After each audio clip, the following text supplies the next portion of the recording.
now is to present the prisoner's journey. That's what we're doing. We had a session that just concluded before lunch, and that in itself was the theoretical perspective of what I'm about to do. I have a couple of theoretical concepts also in my presentation, but I'm not going to go through all those. You're going to get the slides so you can actually read when you have the slides. So I'm just going to talk through my presentation, and I hope we can all follow. Please just pay attention. I know it's a bit difficult to have a presentation after lunch because the forces of nature would have been taking their effect on every one of us, but please just try to pay attention. But before I go on, before I get to my first slide, which is a video I want you to watch, it's going to be participatory, I'd like to ask you, how many of you know about the prisoner's journey? I'd like to know, what do you know? If you know about prisoner's journey, first of all, let me just see your hand up. Okay, just one person. No, I just want to know by show of hands, how many of us know about the prisoner's journey? Let me see your hand. Okay, 2 people here. Nobody here knows about the prisoner's journey. Wow. Okay, no problem. Okay, but let me ask you, ma'am, what do you know about the prisoner's journey, ma'am? Can you just tell us? What I know about the prisoner's journey is that they take it as a work for themselves. They come to the prison, then they teach the inmates the word of God, and later they teach them certificates. Okay, thank you. Give it to the gentleman. Let me also hear. What do you know about the prisoner's journey? The basic thing about prisoner's journey is about Onimus. About? Onimus. Oh, okay. Okay, he says the prisoner's journey is about Onesimus. No, not exactly. We have a program in Prison Fellowship Nigeria we call the Onesimus Project. It's a completely different program from the prisoner's journey. I'm sure if you look at your program, you will find the things that we do as Prison Fellowship Nigeria. And because of the response I'm getting, let me start from there before I actually go to my own presentation.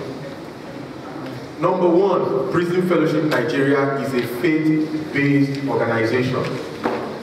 That's who we are.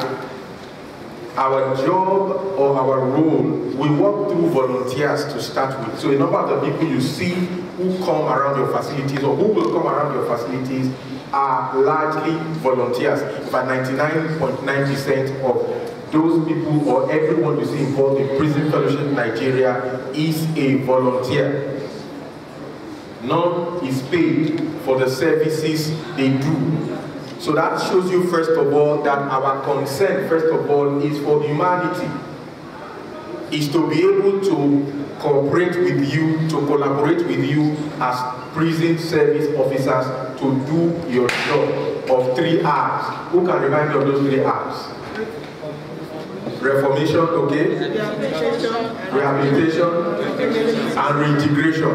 So primarily that's what we do. So our task is to, service both inmates, ex-inmates, and their families. All right? So in doing that, we have a lot of programs in Prison Fellowship Nigeria. One, which is what I'm talking about now, I'm going to talk about now, is the prisoner's journey. Tomorrow you will hear what is called the Sycamore Tree Project, Justice and Peace. Please, the forms you have been given, don't pay attention to them right now. You will fill them after I finish. You will have time to fill them, so don't let that distract you. Just pay attention to what I'm saying. Leave those forms now. You will fill them after, so that you can take notes. So in our bouquet of programs, I have said we are focusing on 2 between today and tomorrow, which is today is the prisoner's journey, tomorrow the Sycamore Tree Project. Now, my brother mentioned Onesimus. Onesimus is another program that we do, or it's called the Onesimus Project. It's a pre-release empowerment program for inmates.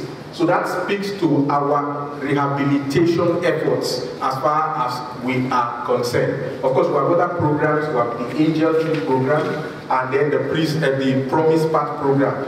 those programs actually look out for children of inmates and we support their education.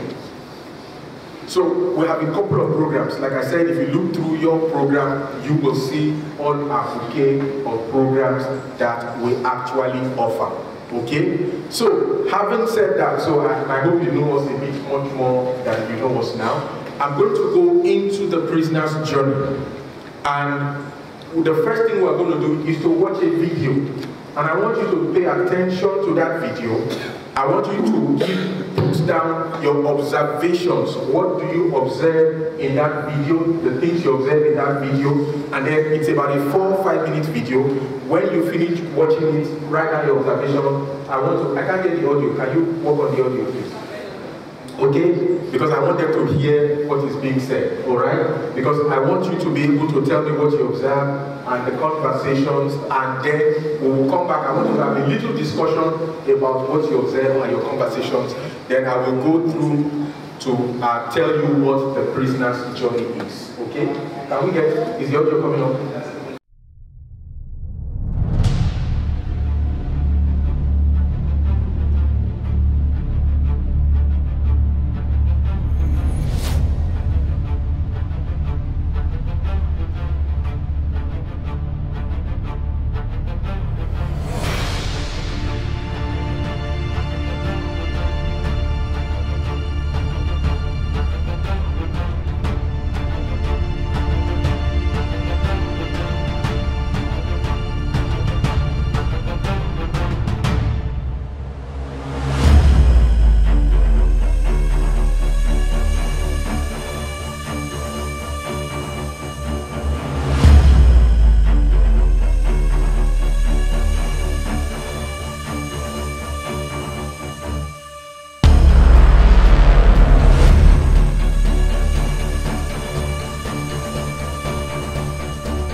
Kia ora and welcome.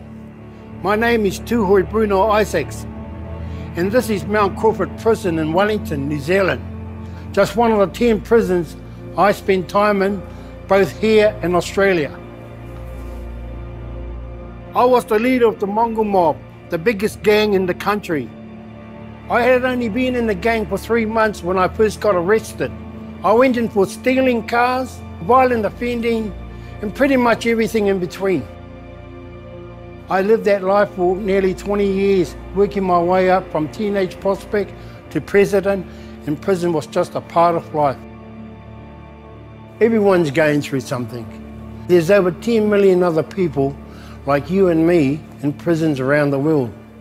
Your story is different to mine, and the years you serve are yours, not mine. But over the next few weeks, we're going on a journey together.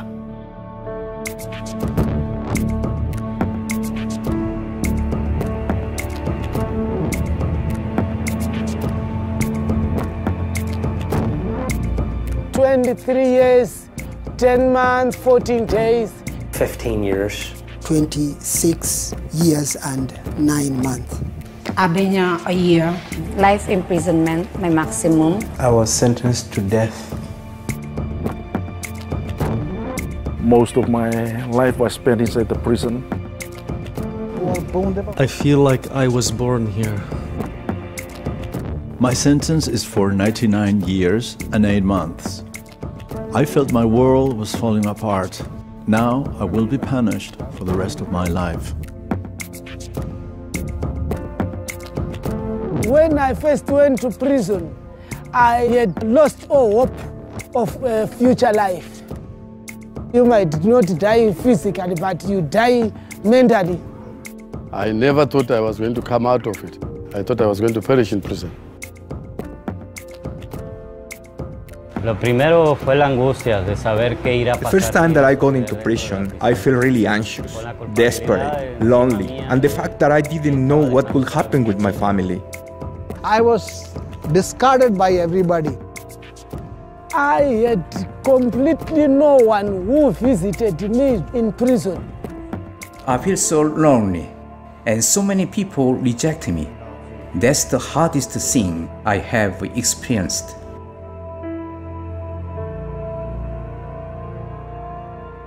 When I was in prison, there were judges who come in and shared messages with us. And I don't like it. I could not believe this. I could not listen to this even.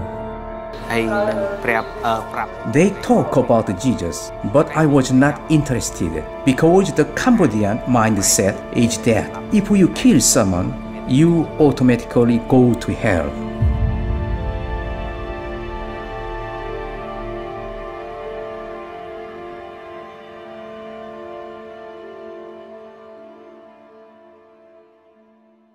Observe. Let me start with you, ma'am. Please, you can sit down. You don't have to stand, really. Let me say all of them are going through the same process, but in different prisons. She said all of them are going through the same thing, but in different prisons. So there's a commonality of the things that they are going through. All right? So who else wants to help me? Yes, ma'am. Thank you very much. I observed that there was a testimony. They all had testimonies. Some were positive, some were negative. They all, please, I'm sorry, I'll be interrupting you. I apologize. They all had testimonies. Some were positives, some were negative. All right, please go on. Okay, so like the positive ones, some of them mentioned that in the prison they got strength. Some said due to the acceptance of Christ, they had hope. Good. And they had a better prison. Then all those again were like telling us how terrible it is being in prison. Good. Thank you so much. Thank you. Fantastic responses. Any other person was still open? Okay. Yes, sir. Some of them are expressing their feelings in prison. What the people, their family, they are imitated by the family, and some of them also say that they didn't know Christ. Even they came to preach Christ to them that they didn't believe that Christ, anybody called Jesus Christ. Thank you so much. Please put your hands together for yourselves. Amazing observations and amazing responses. I want you to understand something. Everything you have mentioned, don't forget, put it at the back of your mind somewhere. You will find out that the things you have been able to observe are important as we discuss the prisoner's journey. They are very, very important. I like what you said, that some of them said they have been rejected by their families. So you find out that some of those things that they have gone through condition them in a certain way. And we will look at some of those things and how they impact them. And that is actually a reason for actually having what we call the prisoner's journey. So here I have an introduction. Like I said, there are a couple of things on these slides, or so many things I'm not going to talk about. You're going to get the slides and you're going to read them. So, the introduction just basically talks about how people, or how the world, approaches the issue of, crime and how prisoners should be treated. All right? Next slide, please. Okay? Next slide. Okay, so here we have two statements. I like to always refer to these two statements whenever I'm presenting this. The first statement is by someone who's called Boron Kane. He has a video that we will not watch today. The video is part of these slides. You don't have an interactive session tomorrow. We're going to watch that video, and we're going to also have a discussion in an interactive session on that video tomorrow. When he said something, he said it never makes sense to deny education to any human being. And you know that when we talk about education, we're not talking about education just in mathematics and physics and and geography and all that. The prisoner's journey itself is an education, is a tool for education. Now, first of all, it runs for 8 weeks. So, and you will see, as I explain to you, why I say in itself is a form of education. And the other statement is my own personal statement. It says there is nothing that cannot be taught to anybody, including positive behavior modification. It's my personal conviction that there is nothing that cannot be taught to a human being, including behavior modification. Now, we all know that the theme for this workshop is, as we have in the remedial programs for symbiotic reinforcement. So behavior modification is actually the reason that we are all here, is the reason you are wearing the uniform you're wearing, is the reason that those of us who are not wearing the uniform are supporting you to do that job. It's behavior modification. I was in Owerri just about 2 weeks ago to actually run the prisoner's journey in the facility. And where by the end, one of the inmates said he wanted to ask a question, and I said, please go ahead. And he asked, he said, that is this place, the facility, the prison facility or the correctional facility, is it hell? That because some of them think that the prison facility or the correctional facility where they find themselves is actually hell. Now, what is my take? What is my opinion?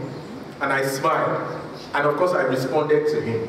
And my response was that hell is a place, hell is an experience. But it depends on what of course the place is where both religions, Christianity and Islam, believe that it's to come. It depends on what people do here and all that. And I told him, I said, but hell can also be an experience. That it depends on what you experience here and all that, and what you make of it. But fortunately, one interesting thing that happened there was that another inmate was very upset that his colleague was calling the facility hell. He said no. He was very adamant. He said no, this place is not hell. This place is called the Nigerian Correctional Facility. That is not hell. As far as he's concerned, he doesn't believe it's hell. So you find out that mindset is something that perhaps is in a lot of them. And our job is to find how we can change their behavior so that we can change their thinking, and then they can, everything starts from the power of thought. It depends on how you think it, whatever you think is, as it were, what will manifest eventually. Next slide, please. Okay? Can you use the slideshow so that you just please use the slideshow so that it's bigger. Just use the slideshow and then go to the current slide that we're in.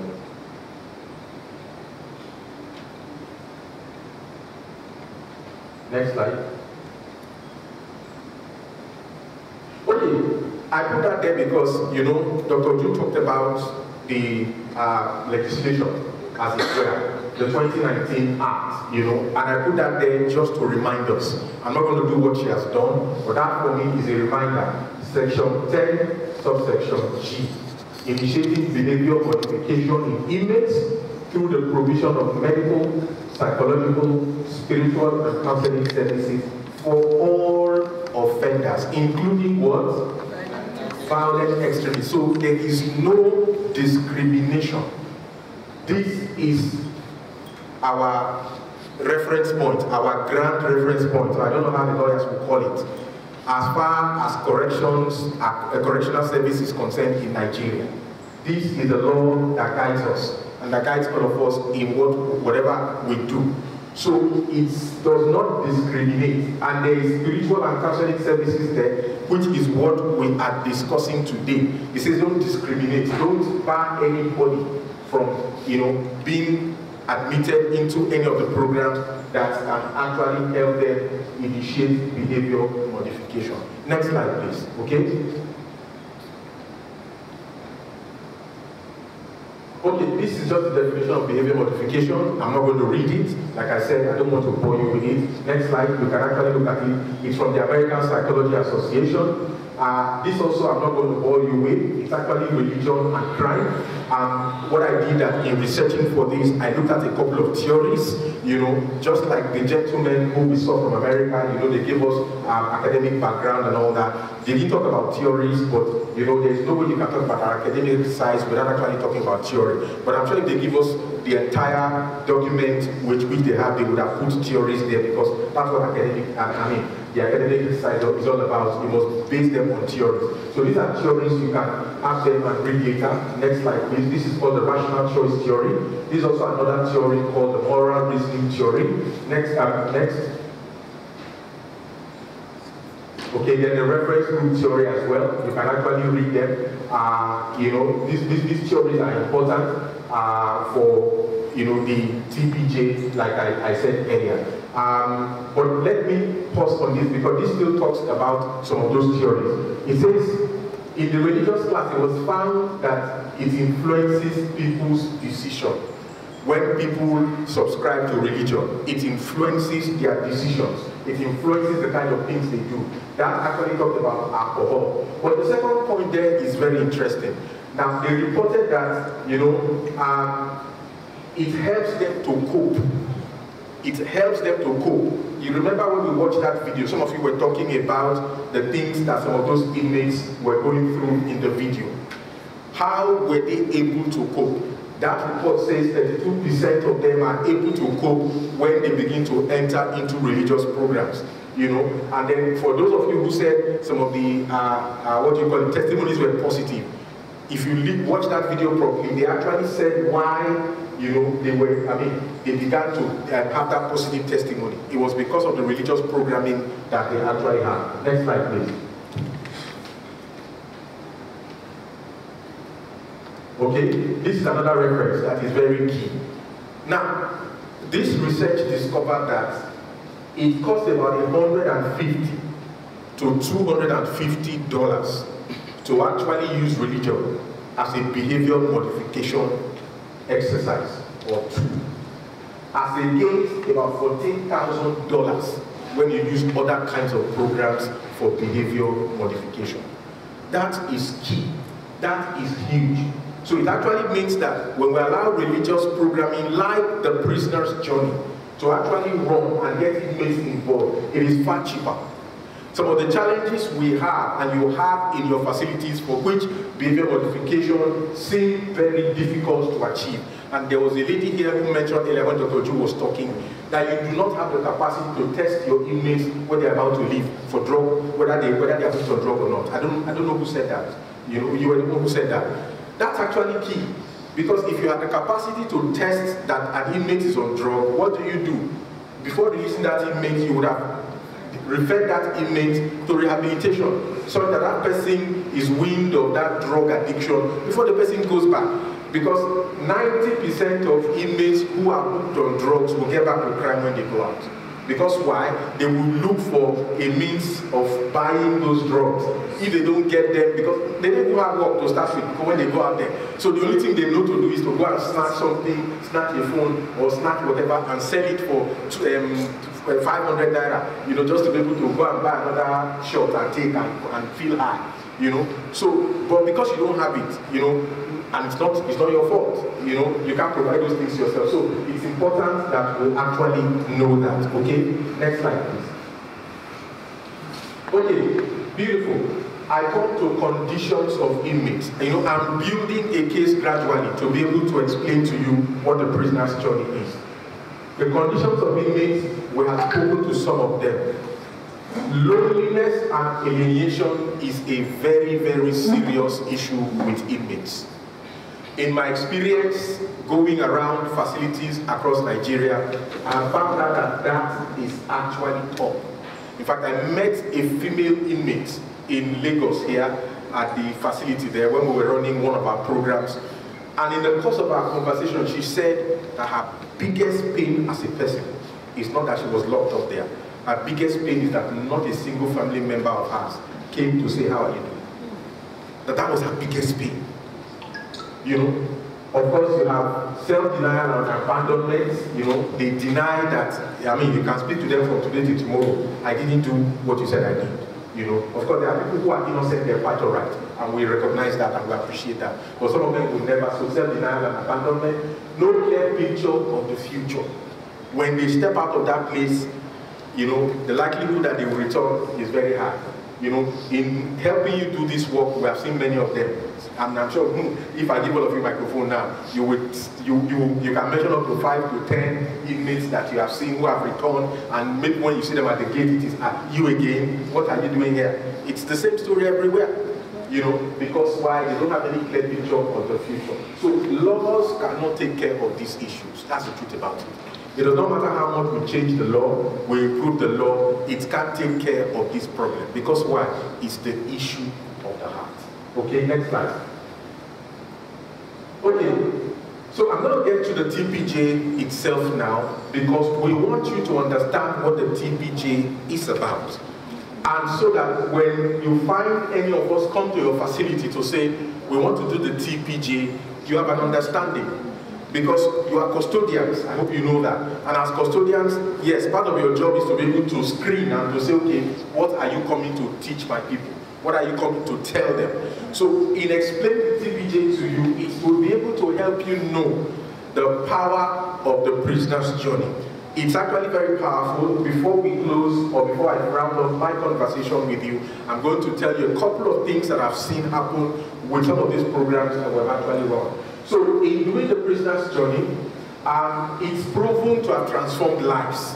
You will see that the researchers showed us that in the research they did in Colombia and South Africa. It showed us that it has capacity to be able to change lives. So our approach, first of all, now what you see there is the manual that we use. It uses a manual, okay, for the inmates. But that's an old one really. There's a newer version, but that's what it looks like.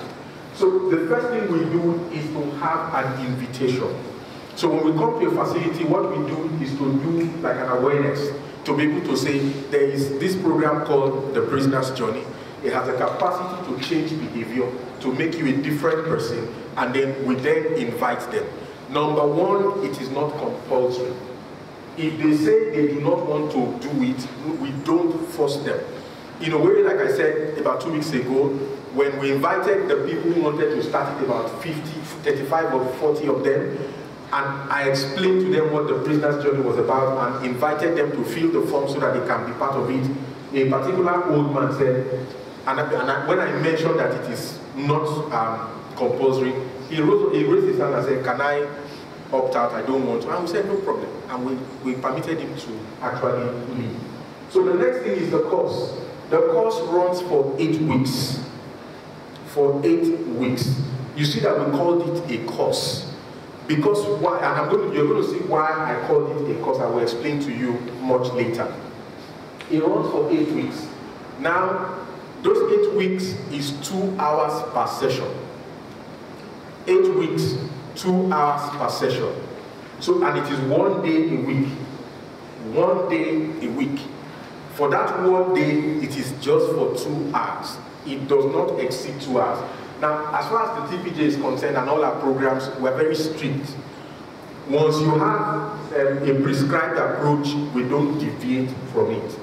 So it can be less than 2 hours, slightly less than 2 hours, but it cannot be more than 2 hours. As a matter of fact, if you have if I show the copy of the manual, every segment is timed. If you're supposed to spend 5 minutes on an introduction, don't spend more than 5 minutes. If you're going to spend 10 minutes on, on doing guidelines, which is part of the introduction, part of the first session, you will find out that don't spend more than 10 minutes, okay? Okay, so once we do that, we invite them, like I said, the principal figure for the TPJ is the person of Jesus. That it is religious in nature does not mean that it forces anybody to become a Christian. And that is spelled out from the very beginning once we start this program. That there is no guarantee that, or nobody's going to force you to become a Christian. Why? Our end goal is behavioral modification. And let me ask you a question.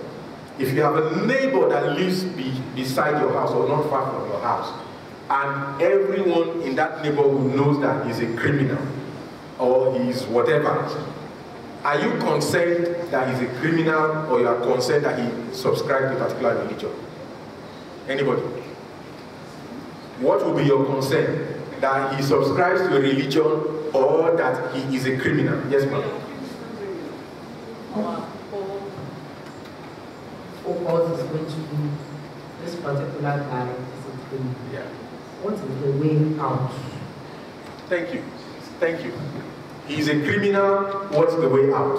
Whether he is an Ifa worshiper or he subscribes to Ogun or whatever, it's not my headache at the time. I just want to either ensure that he's a better person, or if I can't do that, I report him to the police. Because he is a danger to me and to everybody. So I can't now say because, okay, he's in the same religion with me, and let's just pretend that nothing is happening. That would be deception. So, and then when he gets better, or he's a better person, I am happier that he's better. I can live at peace with him. You know, so that actually is actually him. So now, once we are done with that, the third aspect of it is what is called discipleship. Discipleship is like a follow-up program. Remember that I mentioned a couple of programs that we have in Prison Fellowship in Nigeria. In some cases and in some facilities, once they are done with the prisoner's journey, they enter the Sycamore Tree Project Justice and Peace. So the Sycamore Tree Project Justice and Peace becomes like a further, it's a discipleship or a further interaction with the inmate.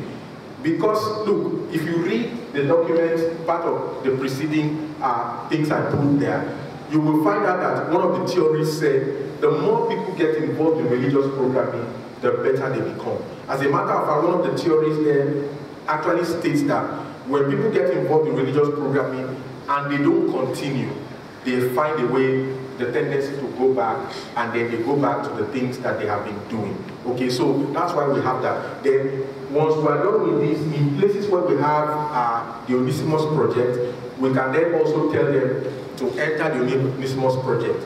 Someone was asking me, you know, when before we watched the video, to expatiate a bit more on the Onesimus project. And I said, the Onesimus project is a pre-release empowerment program. It admits inmates who have between 6 months to 1 year, you know, of their time in jail. That means the only people we invite there are people who we know that they've been sentenced, they are serving time. But for the TPJ, we admit people, whether they are awaiting trial, whether they've been convicted, whether they've been condemned to die, whatever status they have, we actually invite them in. Because at the end of the day, what happens is that it helps them not just to cope, but to also, you know, have a cordial environment inside the facility, making the job of the correctional service officer a lot easier. So that's what discipleship actually does. But of course, for those who are Christians or those who want to subscribe to Christianity, we have other discipleship programming that will actually bring them into, you know, and that's what it's about. Okay, next slide, please. Okay, now the presentation format, it is a course, like I said earlier. It is not a preaching session. It is a course, it is not a preaching session. In TPJ, or which, you know, the prisoner's journey is also called the TPJ. So if you get the TPJ, know that we're talking about the same thing. So in the TPJ, there is no singing and there's no praying. Remember that we said it's a course. It's not because those of us who run it don't believe in Christianity or we don't believe in the existence of God. No. But because we want it open, we want people to, because like I said, do not forget, I'll keep saying that severally until I finish. The end goal is behavioral modification. Is that we can actually have a core of inmates who will come and at the end of the study, they will be better people than they were. Okay?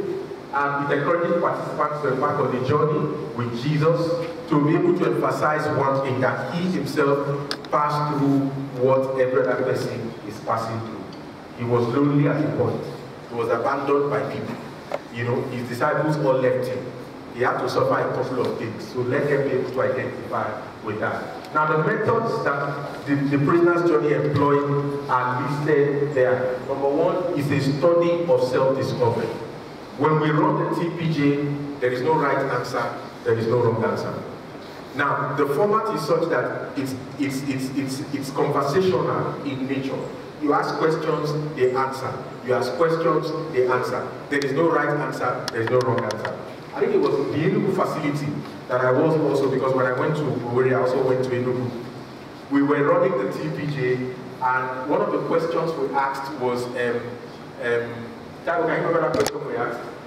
There was a question we asked, and we said whether what is Christianity or something of that nature, or what is religion or something. And the method we use is that in some cases we'll ask them to say their answers. In some cases we'll hand them sheets of paper and say, write your answer. So this person had this, and once those answers are written, you don't know who wrote them, because you just collect all of them together. And one person wrote on this answer when we said, what is religion or what is Christianity? What is Christianity? What is Christianity? And he said, Biafra. That's what he wrote. When we asked what is Christianity, he wrote Biafra. So, and we did not argue with him.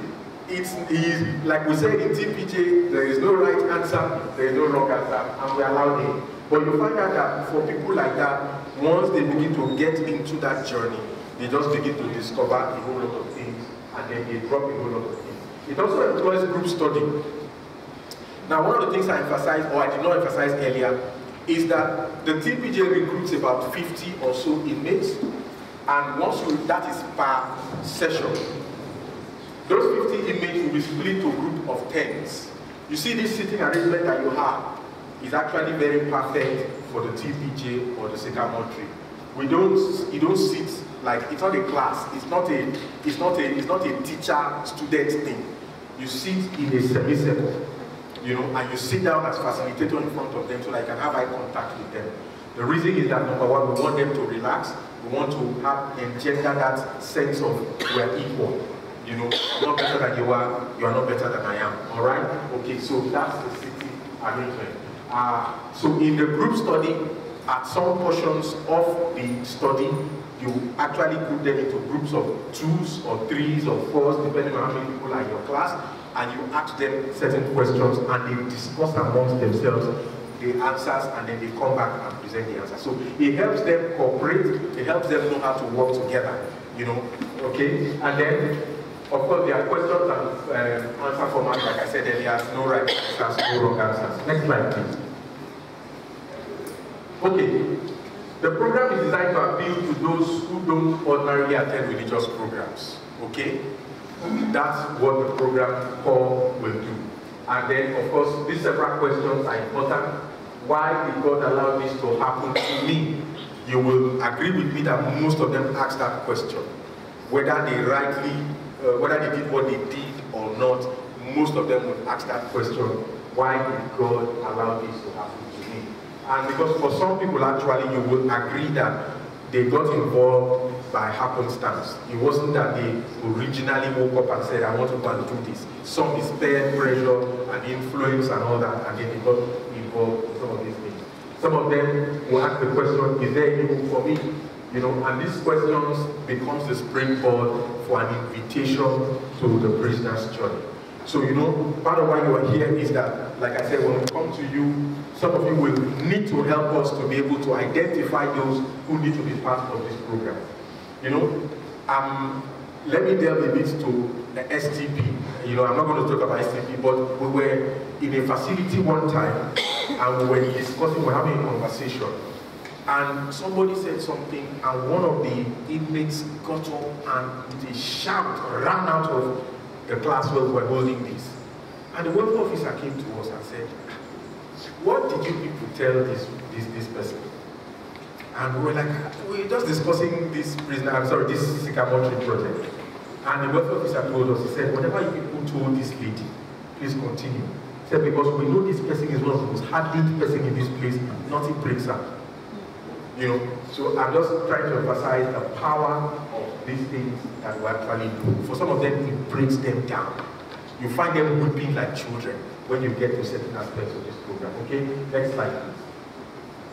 Okay, this is a bit small, you may not see, but like I said, I hope you all have your emails. Please, if you don't have your email, please just ensure that they have your email at the back, because we're going to send you all this slide.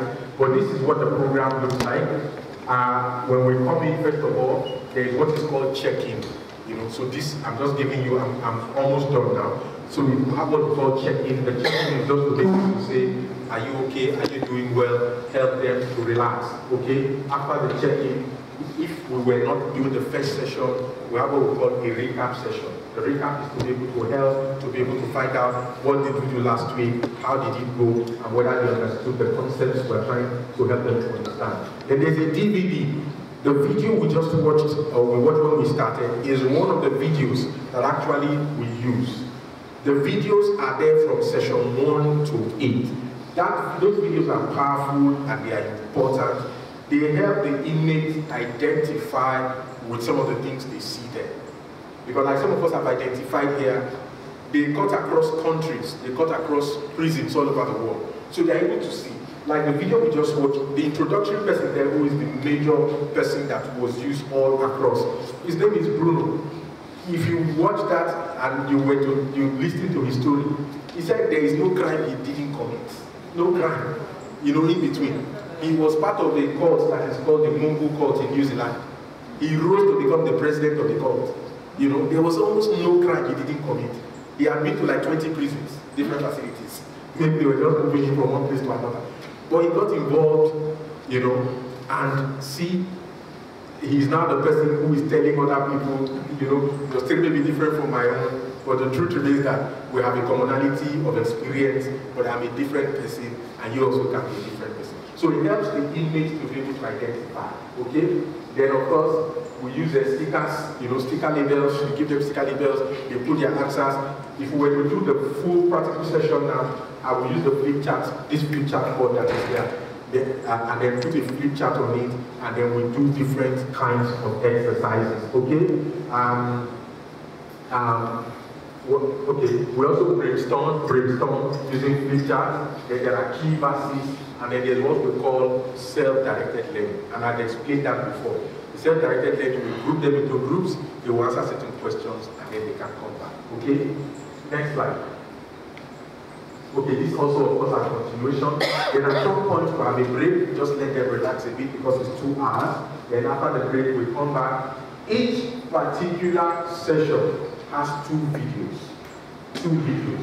The video at the beginning and the video towards the end. And then when we play those videos, we ask them certain questions, such that can they identify with what they are seeing? That's one of the questions. Second question is, what did they observe in the lives of the people that they are seeing there? And then you don't find out that some of them will begin to tell you, I can see, you know, something that connects or resonates with me in watching that video. Okay? Then of course, we have what we call follow-up studies, then the checkout, and then the debriefing of the leaders. Okay? That is the leaders who know after they have finished the class, ask what did you observe, what do we need to improve on. So that's how actually the program actually runs. Okay? Next slide. Okay, this is actually a very good part of it. Is an illustration we use when we do that first session. It's a soccer pitch, and one of the things we ask them to do is, when you look at that soccer pitch, you will find supporters, you will find opposition, you will find those who are spectators. You will find those who are outside of the field completely. You will find those who are injured. And you will find those who are actually on the field. We give them the same color of matter. We turn the ball away from them and tell them, in your race of life, tell us where you are. So it becomes, you know, like a self-evaluation exercise for them. Okay, I'm injured, I'm angry, I'm bitter because of X, Y, Z. You know, someone else will tell you, no, I'm actively playing in the field. You know, so it's an interesting exercise for a lot of them, and you find out that they take the fun and the delight in doing some of these things. But like we said, it's a journey. We're leading them somewhere. And the purpose is that we want to be able to see that they become better human beings. You know, and then as that journey continues, some of them come to a place of self-discovery, you know, which is actually very key. Next slide, please. I think I'm almost done, if I'm not done now. Okay, these are testimonies that you find, you know, of some people who have actually gone to the program. That first one says, many prisoners have major inner struggles. I will say, this is somebody talking. God just take my life away. That's what the person was saying. Because I felt hopeless. I was discarded by everybody. I felt desperate, lonely, I didn't know what would happen to my family as somebody.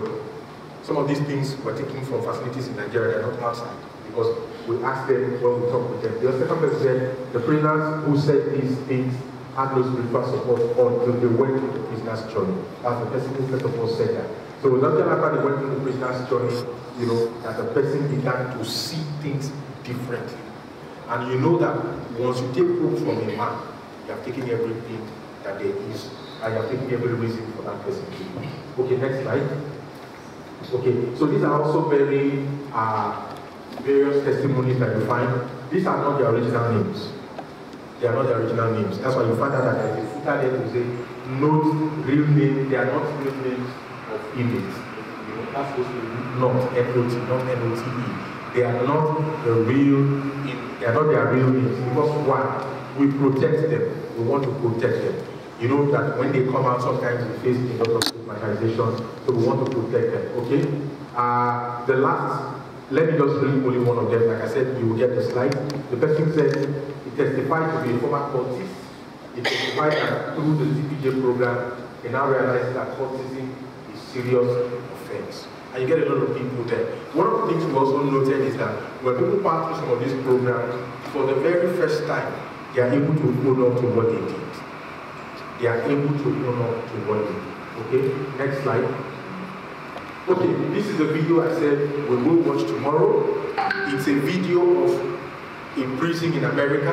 It's called the Angola prison in America. And we'll watch it tomorrow because I want us to have our interactive session on that video.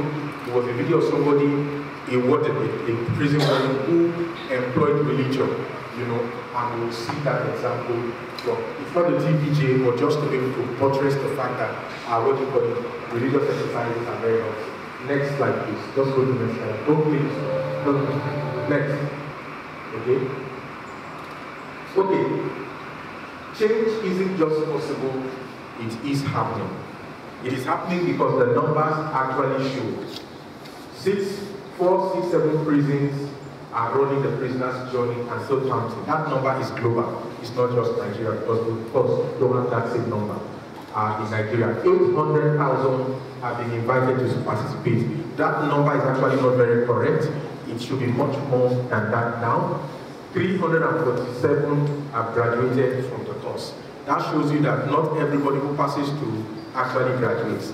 There are various reasons for it. Sometimes some of them are released before, in fact, more often than not, the bigger number is those who are released before they actually finish. But one of the things we have discovered is that when some of them are released, and I've had people ask me that question personally, can I come from outside and complete this course? Can I come from outside and complete this course? Even when I was away, that question was asked me.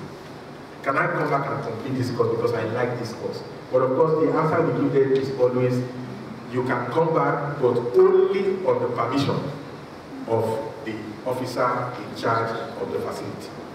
Because we can't just say come in. Once the officer gives permission, then you will come in. But of course, you will come in as a visitor, and you will go out as a visitor. You know, so I've asked that question almost every time everywhere we go, we get that question asked us, what happens if I do not finish at the middle of it and there I'm released? Because like I said, for the TPJ, whether you are waiting trial, whether you are convicted, they are all allowed to participate in this program. Okay, then 200,000 or so have committed themselves to discipleship programs, and I've listed those discipleship programs for you. Many of them commit to those discipleship programs. You know. Okay, next slide. I think that should be perhaps the last slide. Okay, just next slide. I think I've spoken to some of these things. You know. In conclusion, okay, I have 2 conclusions actually, and there's a reason for that. It helps them to engage and to reason critically. Because like I said, it is self-directed learning. You allow them to discover. So they think they are able to engage. And you find out that because they are able to help them to engage, it takes their mind off a couple of things, okay? It helps them to learn patience. Because they have to sit in a class for 2 hours. For people, some of them sitting down in one place, apart from the fact that they are locked up there, is a difficult thing to do. All right, okay? Then, like we said, the prison system can be a whole lot of a pressure cooker. But this prisoner's journey actually helps a lot of them to cope because they know they have hope and they know that they can actually have something better when they step. Okay, next slide. I think I have 2 or so more slides. This is another video. I don't know if we have the time to watch it. I'm just trying to look at my time.